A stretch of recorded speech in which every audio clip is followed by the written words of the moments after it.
歡迎參加原文聖經研讀，我係羅牧師。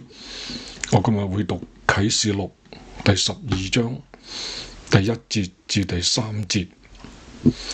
第12章第1節，Kai Sigmayong Mega Hophe Ento Urano Gune Peripeplemene Ton Helion Kai He Salene Hopokato Tong Podong Otes Kai Happy Tes Kephales Otes Stephanos Asteron Dodeca。 嗱，呢度就話咧，有一個 sign 食孖用就係 sign 啊，英文就翻異象，中文翻異象。其實呢個 sign 約翰福音叫神蹟㗎。約翰福音講神蹟嘅時候咧，都係用呢個字，同一個字。咁呢個英文係 sign 啊，sign 啊。有一個 sign， 有一個異象啦 ，mega 就係大啦 ，a great sign appear in the heaven。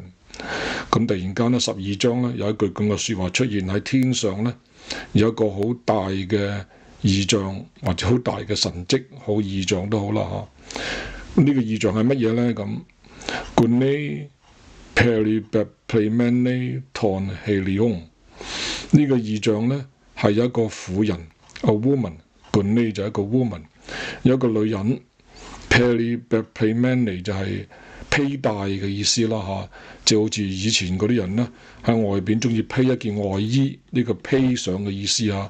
披戴住咩咧？Ton Helion 嘅太陽，披戴住嘅太陽 the sun 啊。And Kai He Selene 咧就係 the moon 啊，呢個就係月亮啦。He Selene 就係 the moon， 嗰個月亮咧就係 under her feet 啊。Hopokato 就 under 嘅意思啦。Tong Podong Otes 係 her 普通就係 feet 佢個腳啊。即係咧佢身上咧就披戴住月亮，喺佢腳下邊咧就踩住披戴太陽。咁啊月亮咧就喺佢腳之下嘅，腳踏月亮啦嚇。Kai Happy Tes Kephales Otes and on her head Otes 就係 her 啦，他的啦嚇。Kephales 就係頭嘅意思啦，即喺佢嘅頭上邊咧。And on her head 咧 Stephanos Asteron Dodeca 就有12粒星嘅一個 Stephanos 一個冠冕啦嚇。Stephanos 啊，嗱 Stephen 啦，英文嘅名叫 Stephen， 我相信嗰個字根啊就係呢個啦。Stephanos 就係冠冕嘅意思，即喺佢嘅頭上邊咧有12粒星嘅冠冕戴咗喺度咁樣啦嚇。咁咩意思咧？咁樣，當我睇啟示錄嘅時候咧，我自己嘅感受就係、我最近重新睇一次嘅時候咧，我覺得啟示錄係同宗教改革係有關係㗎嚇。我哋知道喺教會歷史裏邊咧，發生喺1517年啊，喺中世紀嘅時候啦，1517年10月咧，有一件好大嘅事情。就係當時馬丁路德同埋一班嘅改教嘅人士咧，進行新教宗教改革，同天主教咧係一個好大嘅衝突啊！我好覺得咧啟示錄啊，對我嚟講咧係有記載呢件嘅事情。嗱，我首先就係揀12章第1節呢度開始。其實全卷書啊，我相信啊都係同呢件事有關㗎嚇。咁咧。12章係一個好嘅代表，我相信全章12章啊，都係同宗教改革啊係有關係嘅。咁我會逐段講啦。我今日先係講1節至第3節，咁跟住我會繼續咁講落去㗎嚇。嗱，喺度咧，唯有一個好大嘅 sign， 好大嘅異象出現喺天上邊，意思就係話係一個屬天嘅事情，一件屬靈嘅事情，一件好緊要嘅事情，一個好大嘅異象，一個好大嘅神蹟或者大嘅異象。而呢個異象係咩嘢咧？咁一個女人，呢個女人咧，佢穿住披披戴太陽、腳踏月亮，同埋頭上有12粒星嘅冠冕，係一件好榮耀嘅事情，係嘛？即係好光彩，有屬天嘅榮耀嘅一件嘅事情，充滿屬天榮耀嘅一件事情。咁我相信整個改教運動啊，喺中世紀所發生嘅改教運動呢，的而且確係一件屬天嘅好大件事嘅一個屬天嘅榮耀嘅一件事情啊。咁呢，佢個頭上有12粒星嘅一個冠冕嗱，呢個 Stephanos 呢 Stephanos 呢個冠冕呢，通常呢係指當時古希臘人呢，佢哋嘅運動員啊，當佢好辛苦運動完之後，一場比賽參加完一場好重要嘅比賽之後，得到頒獎，呢個就係佢得到冠冕一個頒獎嚟嘅，即係話一個好重要嘅一場比賽，一場嘅賽事，佢終於打勝啦，贏咗啦，於是咧得到呢個冠冕啊，好似一場勝利嘅戰爭咁樣，一勝利嘅比賽咁樣，終於贏咗啦咁樣嚇。咁佢嘅頭上有12粒星嘅呢個冠冕，咁我哋知道啟示錄咧係充滿咗好多嘅嗰啲 symbolism 啦嚇，好多 symbols 噶嚇，好多嗰啲比喻啊咁樣噶嚇。咁12粒星咧我都唔知點解啦。咁有好多人就話可能就係指代表12個門徒都唔定啦嚇，因為呢個係教會嘅事情，整件我相信宗教改革屬於教會嘅事情啦。咁教會嘅事呢，我哋根據新約聖經嚟講呢，係12個門徒開始嘅一個 new church 係嘛？耶穌設立12個門徒係發展開始咗一個 church 啊，一個新嘅 church 啊，一個 new church。好似呢個婦人呢，就代表一個改教運動。咁而家呢，將會有一個新嘅教會啊產生出嚟咁。而家呢件事呢，呢件事喺屬天上邊已經顯現出嚟啦嚇。嗱，咁第二節就係 Kai and Agastri Echusa。Agastri 咧就係個肚嘅意思啦嚇，Echusa 就係有嘅意思。喺佢個肚裏邊咧有咗啊，即係咁嘅意思啊，即係佢有咗。中國人講就有咗，即係話佢懷孕啦嚇。Agastri 係肚啦，呢個係有啦嚇。佢喺個肚裏邊有咗，即係佢懷咗孕嚇。呢個女人懷咗孕，而且咧佢生產得好辛苦嗱。Kai Cropse and she cries， 大聲叫呢個字啦嚇。She cries。Hodiononsa kai basanisomene techne。 嗱，Hodiononsa 呢個字咧就係即係生產嗰時女人啊大聲叫啊，即係好痛苦啦，係嘛？當女人生孩子嘅時候咧，係一件好痛苦嘅事情。呢個係痛苦嘅意思嚇，而且咧特別係只係生產上生孩子嘅時候嗰種嘅痛苦啊。Hodiononsa 同埋咧。Basanisomene 呢個字咧係 tormented 啊 ，tormented 即係受苦嘅意思。呢個字咧喺福音書好多時出現㗎嚇，就係當嗰啲普通嘅人啊，佢被嗰啲魔鬼啊，被嗰啲魔鬼纏身嘅時候，嗰啲鬼怪、嗰啲烏鬼纏身嘅時候咧，嗰啲烏鬼將佢折磨得好緊要，將佢 tormented 得好緊要，就用呢個字啊 basanisomene 嚇，你折磨佢嘅。佢有咩折磨佢咧？踢 K 就係生仔嘅意思啦嚇，呢個 infinitive 啦嚇，即係佢喺生仔嘅事情上邊咧係折磨得佢好緊要。佢喺生產嘅事情上邊咧，佢大聲嘅喺度喊。即係我諗希臘文當個作者咁樣寫嘅時候咧，係好強調呢個女人唔單止係懷緊孕，而且咧佢生產得好辛苦，係一件好難產嘅一件嘅事情，好辛苦生仔生產得好辛苦嘅一件事情。即係我好相信啊，係好似形容當時宗教改革嘅時候，當嗰班馬丁路德同嗰班嘅改教嘅人士一齊改教嘅時候，整個改教運動啊，原來就係一件咁辛苦嘅事情。整個宗教改教運動嘅過程啊，係一個好辛苦嘅過程嚟㗎嚇。最後生產到出嚟，但係經過好痛苦、好大嘅一件好辛苦嘅一件事，先至生產到出嚟，就好似呢個喺天上嘅婦人一樣，生產呢個兒子一樣，係經歷一件好慘、好痛苦嘅事情，先至能夠成功咁產生出嚟。真係好似咧形容宗教運動、宗教改革嗰陣時嘅發生嘅事情咁樣啊！嚇，嗱唔止喎，第3節啦。Kai Hofei Alo Sigmayong and To Holando。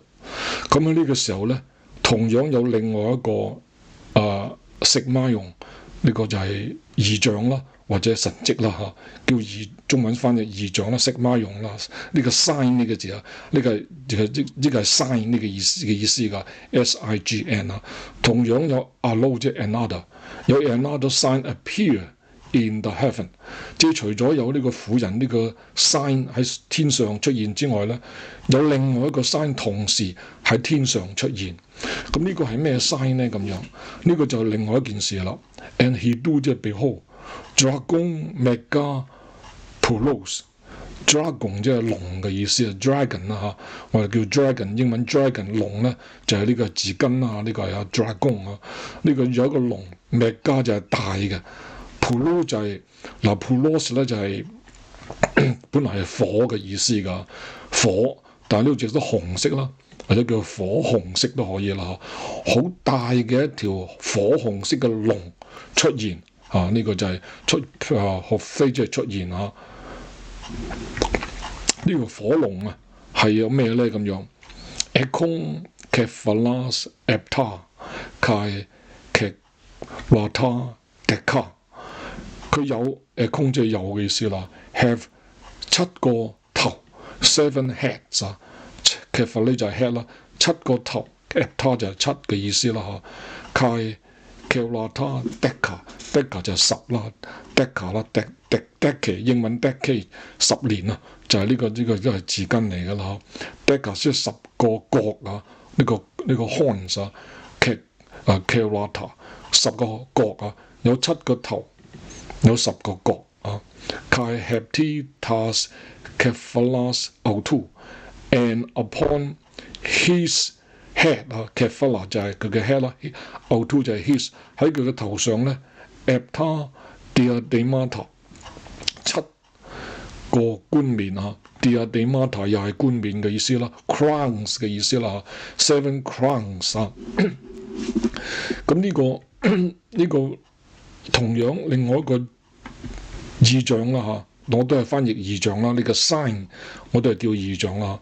同樣喺天上有另外一個異象出現咧，呢個異象就係魔鬼啦。我哋知道呢個紅龍啊，遲啲咧嗰個作者會講清楚係魔鬼啦。我哋遲啲讀落12章，跟住咧佢會解釋呢個就係魔鬼啦嚇。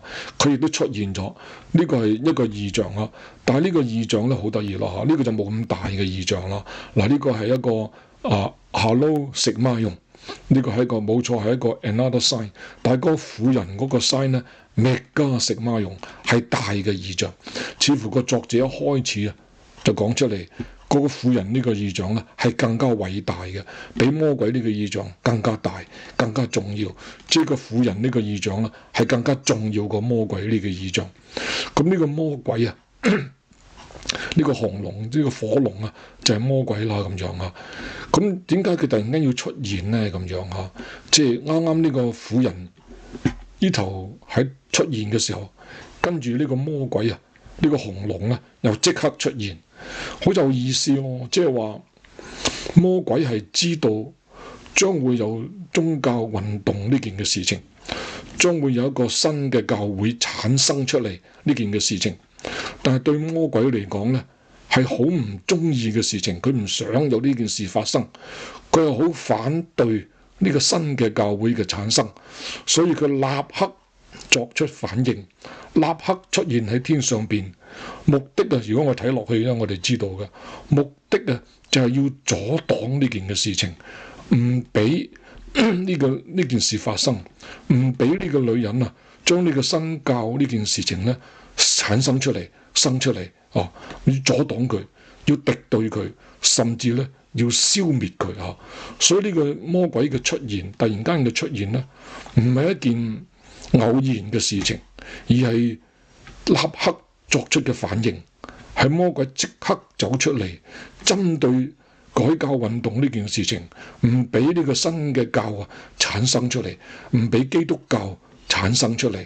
呢個係佢嘅立即嘅反應，呢個意思。所以突然間又多咗個異象，就係呢個意思啦。嗱，呢個魔鬼點形容佢呢？咁樣，佢有7個頭，有10隻角，同埋有一個冠冕嚇，有7個冠冕，有7個冠冕喺佢嘅頭上邊。嗱，我講過啦，啟示錄好多啲數目字好咩都好啦，好多 symbolism 噶嚇，即係好多啲表徵，好多啲符號，好多啲代表嚇。喺啟示錄裏邊咧，7啊同埋10啊，都係代表完整嘅數目嚟嘅喎7我哋知道根據舊約啦，都係咁樣啦，而上帝用7日嚟做創造天地啦嚇，咁10就更加係完整嘅數目啦，嚇，所以7就好啊10好啦，都係完整嘅數目嚟嘅。咁佢而家有7個頭，有10隻角，哇！你係幾巴閉啦？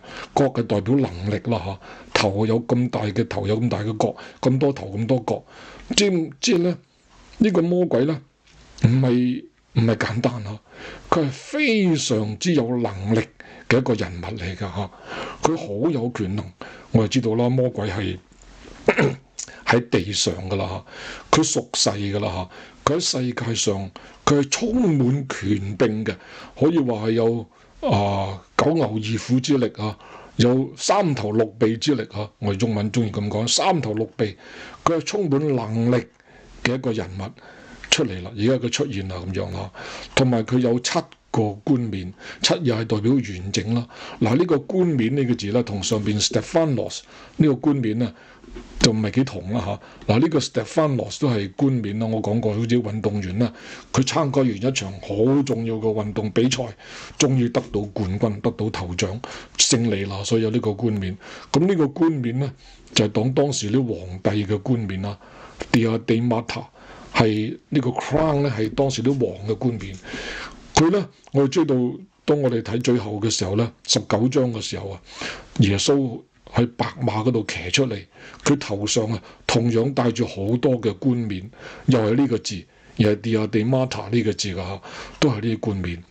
所以呢個耶穌嗰陣時作王啦，19即係喺啟示錄19章嗰時咧，耶穌已經作王嘅時候，所以佢用王嘅身份咧跑出嚟，喺騎住白馬出嚟執掌王權。咁而魔鬼咧，亦都係帶住咁樣嘅7個咁樣嘅冠冕，意思即係話咧，魔鬼好中意模仿耶穌啊！